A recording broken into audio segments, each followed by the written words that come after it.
ভোটজলিকা টক্সৰ আৰু এটা খণ্ডত আপোনালোকক বহুত স্বাগতম। আজি আমি খেল খেলিলোঁ মুম্বাই চিটি FC লগত। এৱে মেচ আছিলে আৰু খেলখন আপোনালোকে জানে 1-1 গলত ড্ৰ হ'ল।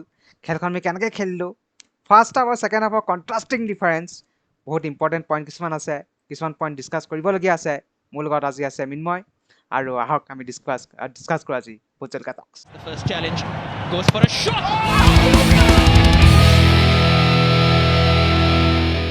মিন্ময়, খেলখন মানে তুই কি কৰ? অভাৰঅল প্ৰথম হাফ আৰু ছেকেণ্ড হাফৰ ইমান ডিফাৰেঞ্চটো কেনেকৈ আহিলে? তো আজি ক'ব গ'লে দুখন আজি দিনতো যোনখন মেচ হৈছিল ওড়িশা FC ভাৰ্চেছ চেন্নাই, সেইখনো ছেইম 1-1তে, আজি এইখনতো 1-1। তো অভাৰঅল মানে নৰ্থ ইষ্টৰ মানে ইণ্ডিয়ান মষ্টলি প্লেয়াৰ দুজন ফৰেনাৰ হিচাপে খেলা হিচাপে মানে ঠিক ঠাক মানে ড্ৰ খেলিছে আৰু। প্ৰথম হাফটো বাৰু বৰিং হৈছে, কিন্তু ছেকেণ্ড হাফটো মোৰ অকণমান লাগিলে ইণ্টাৰেষ্টিং মোৰ মতে। অলপ ইণ্টাৰেষ্টিং হ'ল। মানে ফাৰ্ষ্ট হাফত মানে তোমাৰ কি হ'ল, মানে সেই কিবা ভাগৰুৱা টাইপ লাগিলে প্লেয়াৰবোৰ, কিবা যেন খেলি আছে নিচিনা লাগে। কিছুমানে কমেণ্ট কৰাৰ নিচিনা, এই দৰমহা নাপালে যে যেনেকে মানুহে খেলিবলৈ মন নাথাকে প্ৰথমতে সেইটো আমি নিচিনা। প্ৰথম হাফটো মানে তেনেকুৱা হ'ল, কিন্তু ছেকেণ্ড হাফত 48 মিনিটৰ গ'লটো হোৱাৰ পিছত অকণমান খেলখনৰ চুকটো বৃদ্ধি পালে। মুম্বাইও এটেক দিছে, আমিও কাউণ্টাৰত গৈছোঁ, আৰু খেলখন অকণমান ইণ্টাৰেষ্টিং হ'ল compare to first half, no' doubt. আমি এতিয়া মেচখন ডিটেইলছ এনালাইচিছ কৰোঁ। প্ৰথমতে আজি ফাৰ্ষ্ট মেজৰ চেঞ্জ আজি এটা আনিছিলে। আজি মেজৰ চেঞ্জটো হ'ল মেকাডনৰ খেলৰ ঠাইত আজি ফাৰ্ষ্ট 11ৰ চান্স পাইছে ডেনি মিটাই। আজি সেই প্ৰথম এটা চেঞ্জ এটা দেখা পালোঁ। আৰু RBLBত আমাৰ আছিলে ৰিডিম আৰু ইফালে চামতে, আৰু বাকীটো টীম ঠিকে আছিলে। খেলখন প্ৰথমতে নৰ্থ ইষ্টে বহুত ভাল এটেক দিছে, এটেকিংটো বেয়া নহয়, এটা প্ৰেছাৰ সৃষ্টি কৰিছে। কিন্তু সেই প্ৰথম 10-15 মিনিটে যি এটেকিং চুকটো আছিলে, then suddenly Mumbai city FC হাতত পজিশ্যন গুচি গ'ল, আৰু মুম্বাই চিটিয়ে এটেক কৰা আৰম্ভ কৰি দিলে। ফাৰ্ষ্ট হাফটোত বিশেষ তেনেকুৱা পইণ্ট নাই যে আমি এনেকুৱা এটেক কৰিছোঁ বুলি, কিন্তু মুম্বাই চিটিৰ ফালৰ পৰা বহুতকেইটা গ'ল সিহঁতে স্ক'ৰ কৰিব পৰা এইটো আনিছিলে, মানে চান্স কিছুমান বনাইছিলে। ফাৰ্ষ্ট হাফটো কি কোৱা মিন্ময়, কি পইণ্টছ? নাই, মোৰ মতে বল প্লেয়িঙে হৈছিলে মষ্টলি। ফালে যদি আমি পজিশ্যন লছ কৰোঁ, এহঁতে পজিশ্যন লছ কৰে। মানে কয় ন ৰিয়েল ফুটবল, মই এজ এ ফুটবল ফেন হিচাপে মানে ফুটবল ফাৰ্ষ্ট হাফটোতো বহুতে বৰিং আছিলে, মই অনেষ্টলি ক'ব গ'লে। মানে সেইটো মানে কি কয় জানা, যোনটো মানে দুইফালৰ পৰা এটেকিং ফুটবল সদায় ফেন্সে চাব বিচাৰে, তো সেইটো মই দেখা পোৱা নাছিলো। আৰু আমাৰ নৰ্থ ইষ্টৰ মানে জিতিনৰ মানে মই এনেকুৱা ফাৰ্ষ্ট হাফত তোমাক মই কল কৰি কৈছো যে জিতিনৰ মানে কি হৈছে, মানে জিতিনে দেখোন হাৱাত উৰি থকা নিচিনা, ঘোষ্টিং কৰি থকা নিচিনা হৈ গৈছে। বলটো লৈ পেলাই বলটো এৰি থৈ গুচি যায়, মানে প্লেয়াৰটো আগত গুচি যায়, বলটো এৰি থৈ গুচি যায়। মানে ছেকেণ্ড হাফত সিয়ে গ'ল দিলে, সেইটো নহওক, কিন্তু মানে ঠিকে কৈছা। আৰু তুমি বস্তুটো চাবাচোন, আমাৰ নৰ্থ ইষ্টৰ যে এটেক যে দিছে ফাৰ্ষ্ট হাফত, তোমাৰ হেৰি পাৰ্থিৱ উইঙৰ ফালৰ পৰা আহিছে এটেককেইটা, মানে ৰাইট উইঙৰ পৰা এটেককেইটা পৰিছে। লেফ্ট উইঙৰ যিটো জেঠিনৰ ফালৰ পৰা এটা বা কথম্বি দুটা, মিনিমাম দুটামানহে এটেম্প লোৱা হৈছে, বাকী চব তোমাৰ এই ৰাইট উইঙৰ পৰাই আমাক বস্তুটো গৈছে। এতিয়া কি বুলি কয়, সেই হিচাপে কিন্তু আজি ৰিটিমে ভাল খেলিছে ডিফেন্সিভ হিচাপে, RB ন' ডাউট। সি তাৰ পজিশ্যন নেচাৰেল পজিশ্যন নহয়, সি এতিয়া কনভাৰ্টেড টু RB, বাট ধীৰে ধীৰে সি নিজৰ পজিশ্যনটো এটা বেটাৰ দেখাইছে পজিশ্যনটো।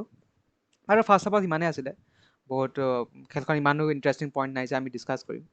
ছেকেণ্ড হাফত যেতিয়া গ'লটো হ'ল, ছেকেণ্ড হাফত গ'লটো কেনেকৈ হ'ল তাক কওঁ।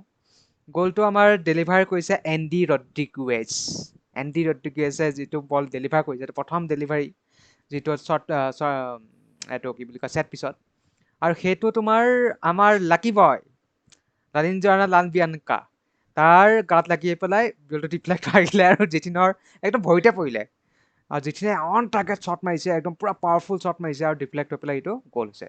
ন' doubt very well played, very well executed set play. But মই ক'ম এইটো প্ৰথম এটা ফাৰ্ষ্ট শ্বট অন টাৰ্গেট, আৰু সেই শ্বটটোৱে গ'ল হৈছে, এটেম্প আমাৰ বেছি নাই। গতিকে এফিচিয়েঞ্চি হিচাপে ঠিকে আছে, কিন্তু মই ইমান সন্তুষ্ট নহয় যে এটা গ'লহে বা এটা শ্বটতহে আমি প্ৰথম গ'লটো পাইছোঁ, তাৰ আগত একো এটেম্পটেই নাছিলে। খেলখনত তাৰপিছতে আমাৰ এটেকিং চুকটো বাঢ়িলে, তাৰপিছতে আমি দেখিছোঁ যে বল পাছিঙৰ একুৰেচিটো অকণমান বাঢ়িলে, সেই গ'লটো অকণমান কনফিডেঞ্চ দিলে, কিন্তু চাংতে সেইটো গ'ল কি মাৰিলে।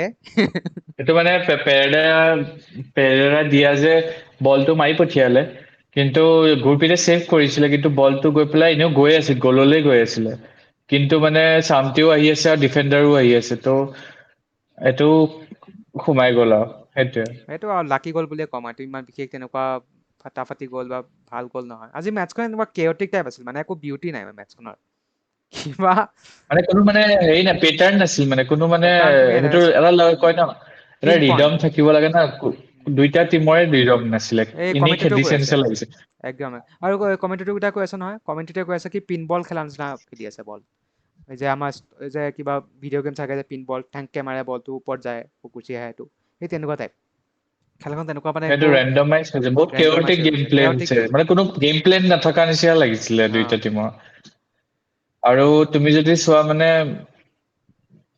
সেনেকুৱাই মানে হৈছে কাৰণে ইমান বৰিং লাগিছে যেতিয়া গেম প্লে কোনো ৰিডম নাথাকে গেমত তুমি গম পাই যোৱা ফাৰ্ষ্ট হাফৰ পৰাই খেলখনত আমাৰ চান্স কিন্তু ছেকেণ্ড হাফৰ এটা পাইছিল লাষ্টৰ মিনিটত যিটো লালিন যোৱাটো আহিছিলে পাইছিলো ছেকেণ্ড লালিন যোৱা যিটো আহিছে সি যদি সেই বলটো ভাল সি কৰিলে দেই ড্ৰিবল কৰিলে চব কাম কৰিলে ফিনিছ কৰিলে কিন্তু পাঁচটা ছটা কিন্তু প্লেয়াৰ চেণ্টাৰত ৰখি আছে সিহঁতক পাছটো কিয় নিদিলে আৰু এটা বহুত ভুল শ্বট এটা ল'লে হয়তো গ'ল হোৱাহেঁতেন মই এইখিনি কথা নকলোহেঁতেন যিহেতু গ'ল হোৱা নাই I have the right now criticise বলটো সি দিব লাগিছিলে কি কোৱা মই সেইটোৱে আৰু এইবাৰ নৰ্থ ইষ্টৰ এখন হাৰিছে আৰু দুখন ড্ৰ ত' কিজানি আমি ৰেলিগেট নহ'ব পাৰো কিন্তু মোৰ মতে আমাৰ মেনেজমেন্টৰ ফালৰ পৰা সেইটোৱে আছিল যে এই চিজনটো যেনে তেনে চাৰ্ভাইভ চাৰ্ভাইভ কৰা কৰিব লাগে সেইটোৱে কাৰণ আৰু আমাৰ CEO কৈছে যে নেক্সট চিজনত ভালকে বনাম যেতিয়া টিমটো আকৌ হেৰি প্ৰপাৰলি চিজন আৰম্ভ হ'ব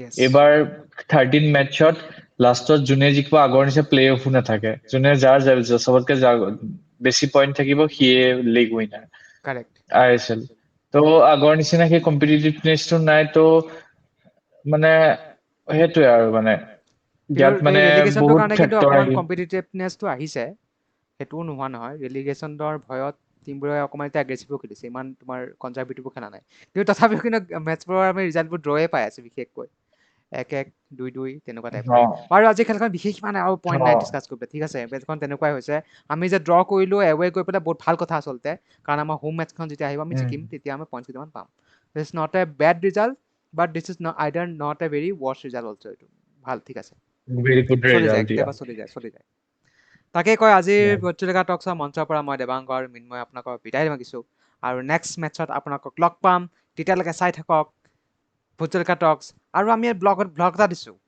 এই Bangalore FC versus north east United FC তাৰ ভিউজ বা কমেণ্টছ আমি ইমান পোৱা নাই গতিকে আশা কৰোঁ আপোনালোকে সেইটো পুনৰ চাওক আৰু শ্বেয়াৰ কৰক সকলোৰে মাজত আমাৰো ভাল লাগে নহয় জানো আৰু তাকে কৈ পেলাই আজি পত্ৰিকা টক্সত ইমানেই লগ পাম নেক্সট খণ্ডত tata bye bye C you soon The first challenge goes for a shot.